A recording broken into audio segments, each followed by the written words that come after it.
Gente, hoy hablaremos de los animes más esquizofrénicos, raros, extraños. En definitiva, esos animes que ya sea por su sistema de poder, la forma de comportarse de los personajes o incluso el sistema político-social del universo te hacen decir ¿qué coño estoy viendo? Ojo, eso no quiere decir que sean malos, simplemente raro de cojones. Desde el sistema de poder más esquizofrénico hasta el universo favorito de los youtubers de críticas. Número 5. JoJo's Bizarre Adventure. Antes de pasar probablemente al sistema de poder más esquizofrénico del anime, comentemos un poco todo lo que hemos tenido del universo de JoJo's. Vampiros que se crean con una máscara, los hombres del pilar. Por alguna razón, lo de llevar mucha ropa no era algo que fuera con ellos, supongo que para presumir de pectorales. Las raras poses de todos los personajes, las cuales deberían romper la espalda de cualquier persona normal, pero no de ellos. Obviamente también tenemos reseteos universales de manera literal y además la representación más extraña de mafiosos italianos, ya que literalmente visten como los querían en una carroza de drag queens el día del orgullo, literalmente igual. Lo pones en mitad de una carroza y no se notaría la diferencia. Y no olvidemos al cura negro gay, el cual tuvo una relación con un vampiro de más de 100 años que además de cabeza para abajo el cuerpo no era ni suyo, sino de su hermano adoptivo. Sí, una relación bastante rara, la verdad. Pero dejando esas tonterías de lado, pasemos a los stands de JoJo. Probablemente el sistema más esquizofrénico del anime. Bueno, quitando uno del cual hablaremos más adelante. No sé si habréis visto estos días un meme que se ha popularizado bastante en la comunidad de Pokémon, que básicamente es la dimensión del tipo Hada, la dimensión del tipo Acero o X tipo, y básicamente te sale Xerneas, el dios de la vida, un ciervo y unas putas llaves. Pues JoJo lleva este meme a la máxima potencia. Las supuestas representaciones físicas del alma, los stands, van desde el Her, básicamente un ser puede meter en un bucle infinito de tortura y muerte, además está por encima de su usuario porque literalmente Jorro no se entera de lo que está haciendo el Her, hasta una torre eléctrica la cual impide al usuario salir de esa misma torre, lo deja ahí encerrado. Claro, que la representación física del alma sea una torre eléctrica que se dedica a joderte la vida es lo más normal del mundo. O cosas como Chip Trick, que más que parecer un stand parece una maldición gitana llevada al extremo, ya que literalmente si ves la espalda del usuario lo matará y pasará a ser el stand de la persona que ha visto la espalda, aunque ya tenga otro stand. Eso dará completamente igual. Y estos son uno de los pocos stands. Podría estar aquí media hora, pero quiero hacer un vídeo de los stands más raros de JoJo's, así que lo dejaremos aquí. Pero sin duda JoJo's todos son puñeteras locuras. Así que pasemos al número 4. Número 4. Kimetsu no Yaiba. Y así de primeras este anime puede no parecer muy esquizofrénico. Un Japón de la era Taiso, 1920 más o menos. Un Japón tecnológicamente atrasado, muy agrícola y todo bastante normal. Pero resulta que tenemos a Michael Jackson como rey demonio y a sus súbditos, que pelean contra espadachines que los van cazando con espadas Nichirin, que está hecho de un material que absorbe la luz del sol, ya que la única debilidad de los demonios es la luz del sol y con esas espadas pueden matarlos. Pero vamos, no sería nada extraño. Dentro del mundo del anime, seamos sinceros, reyes demonios hay miles. Podría hacer un top 100 peores reyes demonios del anime y seguro que aún me dejaría muchos reyes demonios. Sí, seguramente Muzan sea el rey demonio más estúpido de toda la ficción. Sí, pero estúpido no quiere decir que sea esquizofrénico. Hasta que pasemos al sistema de poder de Kimetsu no Yaiba, ya que técnicamente no existe de manera canónica. Es literalmente esquizofrenia. No es como, por ejemplo, Dandadan, que la gente normal, la gente que no tiene poderes, ve a Okarun como un rarito en poses raras, pero no lo ve transformado. En JoJo's, los stands son invisibles para la gente que no tiene stands, pero como tal, existen aunque no se vean. En cambio, en Kimetsu no Yaiba, esto no es así. Son simplemente alucinaciones, representaciones visuales para que todo sea más bonito. Ya que seamos sinceros, sin esas cosas, las peleas hubieran sido bastante aburridas. Pero aquí hay un problema bastante grave, ya que hay respiraciones que parece que sí que tienen un impacto físico. Por ejemplo, la respiración solar o la del fuego da la sensación de que a veces puede quemar un poco. Vamos, te podrías encender un cigarrillo con alguna de esas respiraciones, por lo menos. Mientras que, por ejemplo, cuando Tomioka utiliza la 11ª postura de la respiración del agua, calma, que básicamente es como si invocara un mar en mitad de la nada, pues obviamente no tiene un efecto físico, es más una especie de meditación, relajación al máximo, lo que lo hace todo mucho más incoherente, porque algunas sí que parecen afectar al mundo, mientras que otras no. Sin duda Gotoge la cagó muchísimo con esas palabras. No solo nerfeó al verso, básicamente volviéndolos loquitos esquizofrénicos, sino que básicamente petó su manga de incoherencias de todo tipo. Pero bueno, pasemos a la verdadera esquizofrenia. Número 3. Bobobo, el brain rot antes de los brain rot. A diferencia de otras series que hemos comentado en este top, que a lo mejor los esquizofrénicos es el sistema de poder, en Bobobo lo es todo. Cuando digo todo, es todo. Empezamos un poco por quiénes son los villanos de esa serie. El Imperio Margarita, cuyo rey se llama Bola de Billar IV, el cual manda a su ejército de cazadores de cabello a rapar la cabeza de todos los humanos para tener una sociedad perfecta y sin caos. Sí, básicamente el villano de este universo quiere dejar a la gente calva, el mayor hijo de puta de toda la ficción, probablemente. Pero si hablamos de habilidades extrañas, Bobo tiene unas cuantas. Por ejemplo, Bobo, el protagonista, utiliza un estilo de pelea bastante peculiar. Utiliza los pelos nasales. Sí, te ataca con sus pelos de la nariz, que por cierto los tiene muy limpios porque dentro de su nariz vive una mujer enana. Y no solo una mujer enana, sino el jefe Vanis y básicamente también una especie de polas que son básicamente sus mocos, las cuales sirven como una especie de militar extraño. Además, Bobo puede hablar con los pelos, los entiende desde pequeño y su padre, por cierto, es un pelo el cual lo vendió a los malvados. También tenemos a Mitchell, el cual tiene la mirada de Medusa y convierte a la gente en piedra. Esto puede parecer que no es raro, ¿no? Quiero decir, es Medusa y ya está. Bueno, hasta que ves que a Bobo lo convirtió en una zanahoria y mientras que estaba convirtiendo en zanahoria, de repente se convirtió en un repollo. Sí, ¿por qué? Ah, no lo sé. Tenemos a Heppokomaru con el estilo de pedos o a Destapeman. Lucha siendo un exhibicionista. Sí, literalmente, y no es coña, sus ataques son enseñarte sus partes. Además, si hablamos de personajes con diseños raros o que te preguntan literalmente cómo cojones eso está vivo, tenemos a Don Patch, que básicamente es Solrock de Pokémon, pero con patas, el dios de los pelos, el cual es un pelo de la nariz de Bobo que salió de él y se fue a dar vueltas por el mundo en una bici porque era su sueño, o a Tenosuke, que es una gelatina azul con muchas expresiones diferentes y algo bastante extrañas. Y todo esto que he mencionado es solo el 1% de toda esta serie. Hay gente que lucha usando cuencos de arroz. Hay un enemigo que fue literalmente un conejo de peluche, el cual no se podía mover porque era un conejo de peluche. Literal, cada capítulo de este anime podría entrar en el top por sí mismo. Simplemente he mencionado el 1% de Bobo. Hay muchas más cosas raras, esquizofrénicas, de todo tipo. Personajes comportándose de manera muy extraña, muy bizarra y cosas que no tienen ningún tipo de sentido. Literalmente el prota tenía una pareja de ardillas que vivía en su pelo. Primera vez que los vemos se estaban divorciando. Solo diré eso. ¿Para qué más? Pasemos al número 2, a las artes marciales más esquizofrénicas. ¡Ey! Si te está gustando, ya sabes, dale like, también está el hype por ahí, comenta cualquier cosa y déjame en los comentarios cualquier sugerencia que tengas para próximos videitos. Número 2, Baki. En Baki tenemos muchas cosas un poquito bastante muy extrañas. Desde una cantidad absurda de personajes que por algún motivo mean en la cara de otros. De verdad, Itagaki tenía un fetiche con los meados. La cara de algunos personajes que te hacen plantearte las cosas, pero esto es lo de menos. Hablemos de este enano, Tokugawa. Este mamonazo tiene al gobierno japonés comprado. Tiene básicamente una arena subterránea del tamaño de un palacete bajo tierra, donde van hombres semidesnudos muy mamados a pegarse entre ellos, a los cuales ni siquiera paga, y además siempre se llena de público, y aún así técnicamente es una arena clandestina la cual nadie conoce. Además, Tokugawa financió una máquina para poder crear un clon del mítico Musashi Miyamoto, pero esto no sería tan fácil. Clonar a un personaje sería algo muy mundano, ¿no? Además, tuvo que utilizar a su hermana, que a través de un bonito beso francés introdujo el alma del Musashi Miyamoto original en su clon. Así que sí, el concepto del alma en Baki existe, y no solo del alma. Por otro lado, hablemos de lo que sería la evolución humana, ya que en el universo de Baki es bastante más curiosa y diferente, ya que en la época de los dinosaurios ya existía una especie de homínido, la raza de Pickle, unos homínidos que al menos Pickle podía enfrentarse perfectamente a T-Rex y a dinosaurios mucho más grandes, y supondremos que los de su especie, a lo mejor a los más grandes no, pero también enfrentarían a dinosaurios. Al final hay que comer. ¿Qué pasó con estos homínidos? ¿Se extinguieron por el meteorito? Probablemente. ¿Cómo volvieron a resurgir los homínidos después de esto? No lo sé, siendo sinceros, no se sabe. Pero sin duda una de las cosas más esquizofrénicas de Baki es la imaginación, porque seguramente todos conoceréis estas típicas tazas de Mr. Wonderful con frases muy positivas de el pensamiento positivo atraen cosas positivas y todo este tipo de mierdas y chorradas. Pues esto en Baki es canon. Baki, por ejemplo, fue capaz de crear un Yujiro imaginario que provocó un pequeño terremoto al golpearlo, o incluso una mantis religiosa imaginaria. Pero no solo sería Baki, ahí podríamos decir, nah, solo Hanma porque tiene una sangre especial. No.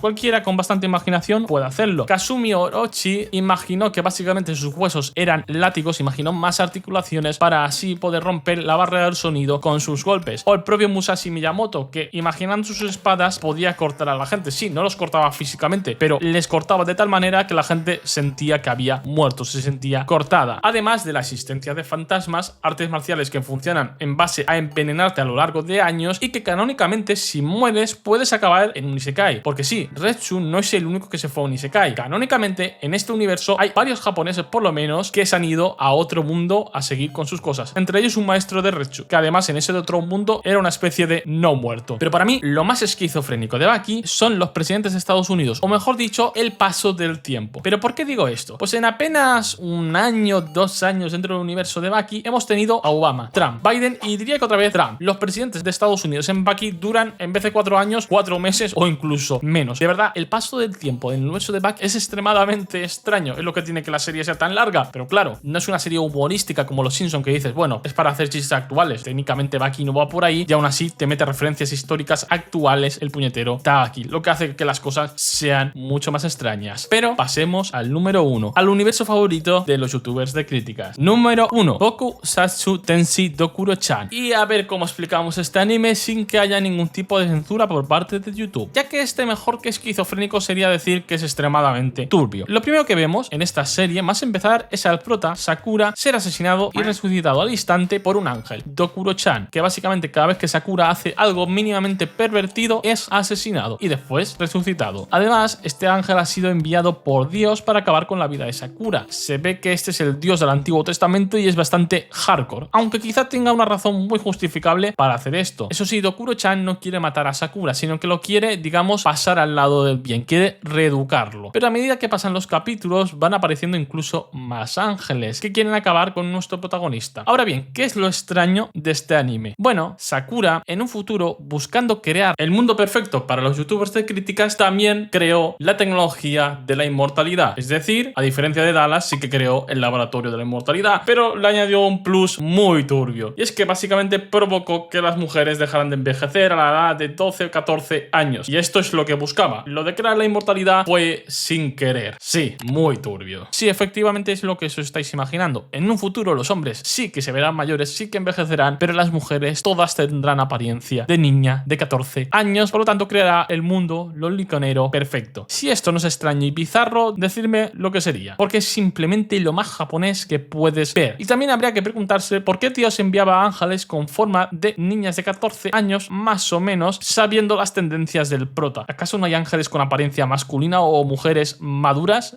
Sería lo más lógico. No sé si más adelante en el manga esto cambia, personalmente no me lo he visto todo porque no me quiero tampoco, siendo sinceros, me amo lo suficiente como para decir no quiero seguir tragándome esta mierda. Pero bueno, espero que os haya gustado el top, si así ya sabéis, like, suscribiros y todo esto, y dejadme en los comentarios qué otros tops os gustaría. Adiós.